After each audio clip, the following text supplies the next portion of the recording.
Began as a routine accident, but when it was over, a Shreveport woman was lying in a pool of blood at the Shreveport Police Department, and the police officer who had been with her wound up being fired. KHBS 3's Chrissy Coyle joins us tonight with more on this story you'll see only on 3. Chrissy, this was all caught on videotape? Well, Jody, at least some of it was, but a lot of this case revolves around what wasn't caught on tape. We want to caution you, some of the video you're about to see is very graphic. After Angie Garbarino had a wreck, Shreveport police took her in on suspicion of DWI. As this video shows, she was very argumentative. You're not going to let me call anybody. You're not going to let me call anybody. No, I need to call somebody. Well, I know we have some rules we need to follow. We need some rules, and I have rules too. Officer Wiley Willis was required to read her rights, but Garbarino was insistent on making a phone call. You've got to let me call somebody.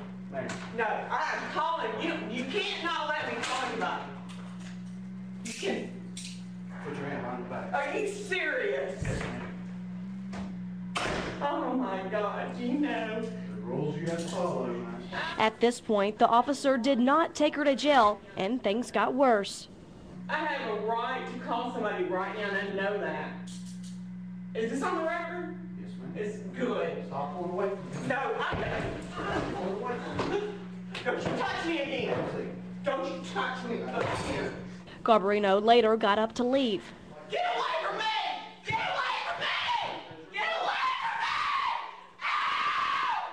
God, I'm going to call up. Seconds later, You understand, ma'am? Yeah, I understand. the officer stops the tape. It's not known what happened while the tape was off, but when it comes back on, Garbarino is lying on the floor in a pool of blood. Lie down. Lie down. Don't move. Another officer comes in to look at Garbarino, then walks out. Garbarino's lawyer says she suffered a broken nose, a severe cut on the forehead, 2 broken teeth, and bruises on her arms and shoulder. Attorney Ron Machota says Garbarino was not driving drunk that night. As to what happened at the police station, he says, quote, the whole situation could have been avoided if the officer had followed procedure. Now, Officer Willis was fired a little earlier this month. His attorney, Aaron Brainerd, says the officer did not beat Garbarino and that her injuries were caused when she fell while being taken to jail. After she refused the breathalyzer test, he turned, in accordance with standard procedures, he turned off the video and saved it. And at that time, she tried to leave the room again.